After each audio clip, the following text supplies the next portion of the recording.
આપણે paper PHYCC 404 એમાં unit આપણે ફર્સ્ટ યુનિટ જે મેથેમેટિકલ ફિઝિક્સ 2 હતું એ કરી ગયા. હવે આપણે એમાંનું જ પાછું થર્ડ યુનિટ છે ઇલેક્ટ્રોડાયનેમિક્સ. હવે એનો સિલેબસ જોઈએ તો Faraday's law of induction and Lenz law. Second, induce electric field in terms of the vector potential. Electromotive force in a system moving in a time carrying magnetic field. Self-inductance, mutual inductance, equation of continuity, concept of displacement current, derivation of Maxwell equation in differential and integral form, physical interpretation of Maxwell equation in free space, linear isotropic media and harmonically varying fields, Poynting theorem, examples. એના લગતા જે કાંઈ examples આવતા હોય examples. હવે આના માટેની જે રેફરન્સ બુક છે તો fundamental of magnetism and electricity, એના ઓથર છે DN Vasudev. Electricity and magnetism R મુરુગેસનની છે. આ બે બુક છે એ એમાંથી આપણને આખું આપણું ચેપ્ટર મળી જશે. હવે આમ તો તમે 12th સ્ટાન્ડર્ડમાં ઇલેક્ટ્રોડાયનેમિક્સ એટલે તમે એમાં ઇલેક્ટ્રોમેગ્નેટિક ઇન્ડક્શન એટલે મેગ્નેટિક ઇન્ડક્શન, ઇલેક્ટ્રોસ્ટેટિક આવું થોડું થોડું બધું ભણીને તો આવો જ છો. એમાંથી જ આપણે આગળ ઉપર જોવાનું છે. હવે આપણે ડેફિનેશન્સ લઈએ. પહેલાં હું આ ગુજરાતીમાં લઉં. પ્રેરણા, આ જે શબ્દોથી તમે પરિચિત છો એ, અથવા તો ઇન્ડક્શન એટલે બરાબર કે વિદ્યુત ક્ષેત્ર કે ચુંબકીય પદાર્થના સંપર્ક વગર કે વિદ્યુત ચુંબકીય સ્થિતિ ઉત્પન્ન કરવાની ક્રિયાને પ્રેરણ કહેવાય. પછી ઇલેક્ટ્રોમોટિવ ઇન્ડક્શન એટલે ચુંબકીય ક્ષેત્રના ફેરફારના કારણે વિદ્યુત વાહક પદાર્થના વીજચાલક બળ ઉત્પન્ન થવાની પ્રક્રિયાને. અને મેગ્નેટિક ફ્લક્સ એટલે તમે આ બધા શબ્દોથી તો પરિચિત છો જ, અને એની ડેફિનેશન તો આપણે જોઈ લેવાની. હવે આપણો જે મેઇન ક્વેશ્ચન અત્યારે આપણે લેવાનો છે એ છે Faraday's law of electromagnetic inductions and Lenz law. એટલે આપણે ક્વેશ્ચન એમ લઈ કે right Faraday electromotive right a Faraday's law of electromagnetic inductions and Lenz law. હવે ફેરેડેનો લો લઈ સૌથી પહેલાં.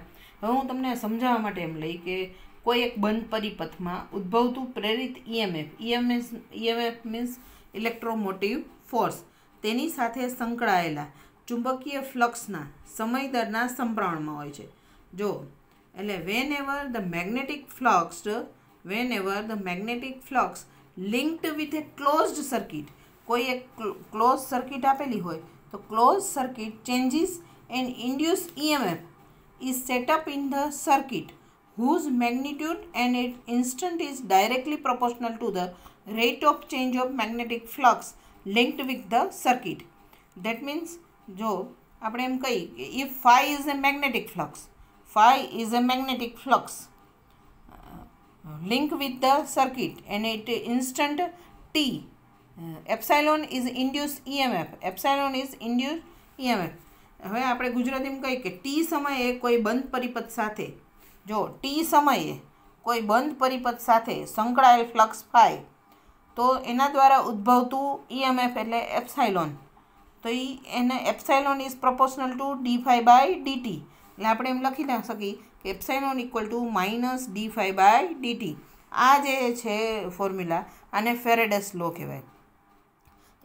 એ લગભગ 1831ની અંદર, ઈસવીસન 1831માં માઇકલ ફેરેડે ઘણા બધા ઇંગ્લેન્ડમાં પ્રયોગો કર્યા. એમાંથી એણે એક પ્રયોગ કર્યો છે કે જેના ઉપરથી આ ફોર્મ્યુલા છે એ આપણે પ્રૂવ કરવાની છે. એ આપણે આગળ ઉપર જોશું. બરાબર. હવે અહીંયા જે આ માઇનસ સાઇન છે એટલે કે જે માઇનસ ડાયરેક્શન બતાવે છે, the direction of induce EMF is સચ that it oppose the change in flux that produce it. એટલે એ જે છે એ માઇનસ સાઇન છે એ આપણને લેન્ઝ લો બતાવે છે કે જેના લીધે પ્રેરિત EMF ઉત્પન્ન થાય છે તેનો વિરોધ કરતો ચુંબકીય ક્ષેત્ર ઉત્પન્ન થાય તેવી દિશામાં પ્રેરિત EMF ઉત્પન્ન થાય. એટલે એપ્સાઇલોન ઇક્વલ ટુ -d∅dt. એમાં અહીંયા માઇનસ જે સાઇન છે એ માઇનસ સાઇન છે એ લેન્ઝનો નિયમ દર્શાવે છે. બરાબર. હવે આપણે ફેરેડેનો જે લોઝ છે અને લેન્ઝ લો એ આપણે પ્રૂવ કરવાના છે. તો એના માટેનું આપણે પ્રૂફ લેવાનું છે. તો આપણે એમ કહેશું કે જો અહીંયા એક ફિગર આપેલી છે, તો આ ફિગર છે એ ક્લોઝ સર્કિટ છે, એક બંધ પરિપથ છે. આ બંધ પરિપથમાં સી બંધ પરિપથ લીધેલો છે કે C is a close circuit. S is any surface with C.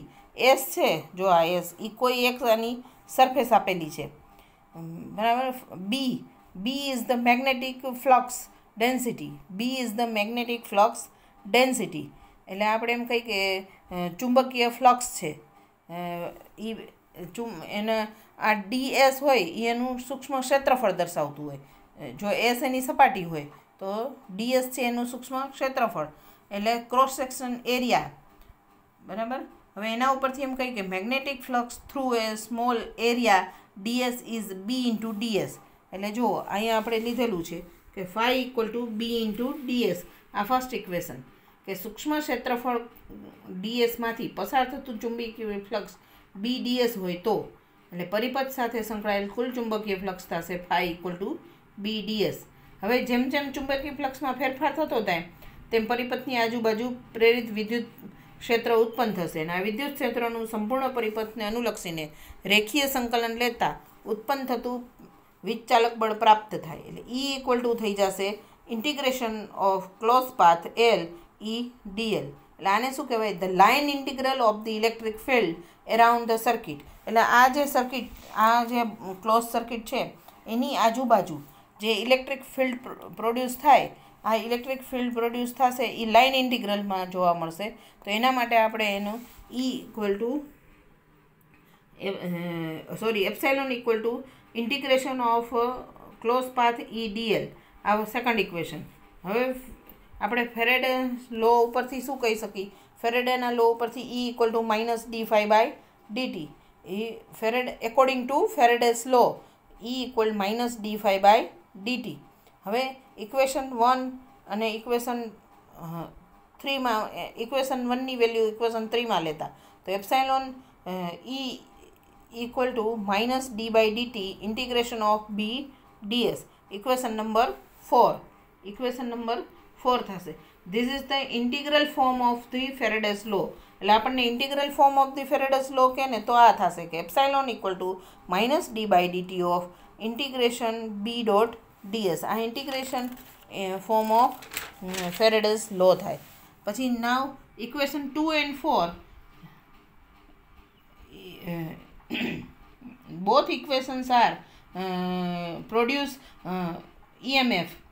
Then now equation 2 and 4 is comparing EDL equal to minus d by dt integration of BDS. હવે બે કમ્પેર કરાવી દઈ તો આ બેને કમ્પેર કરાવી છે અને જે ફોર્મ્યુલા મળે છે એ ઇક્વેશન 5ને આપણે પાછું ઇન્ટિગ્રલ ફોર્મ ઓફ ફેરેડેસ લો કહેવામાં આવે છે. Integral form of Faraday's law એટલે આપણે એમ કહીએ કે કોઈ પરિપથને અનુલક્ષીને ઉદ્ભવતા વિદ્યુત ક્ષેત્ર રેખીય સંકલન સમય સાથે બદલાતા ચુંબકીય ફ્લક્સના ઋણ મૂલ્ય બરાબર થાય છે. એટલે જો આની ઉપરથી કોઈ એક પરિપથને અનુલક્ષીને ઉદ્ભવતું વિદ્યુત ક્ષેત્રનું રેખીય સંકલન એ સમય સાથે એટલે આ સમય સાથે બદલાતા ડી બાય ડીટી સમય સાથે બદલાતા ચુંબકીય ફ્લક્સના ઋણ મૂલ્ય બરાબર થાય છે. અહીં ચુંબકીય ક્ષેત્ર બી એ સમય સાથે બદલાય છે. જ્યારે સમયના વ્યુત્પન્નને સંકલનની અંદર લેવામાં આવે ત્યારે અહીં આન્સર કહે હવે EDL ઇક્વલ ટુ આને ઇન્ટિગ્રેશનમાં અંદર લઈ જઈએ ડીબી અપોન ડીટી ડીએસ. હવે સ્ટોક્સના થિયરમનો યુઝ કરી તો EDL ઇક્વલ ટુ અહીંયા del B by del DT એના માટે ડેલ ક્રોસ ઈ આવી જશે ડેલ ક્રોસ ઈ ડીએસ.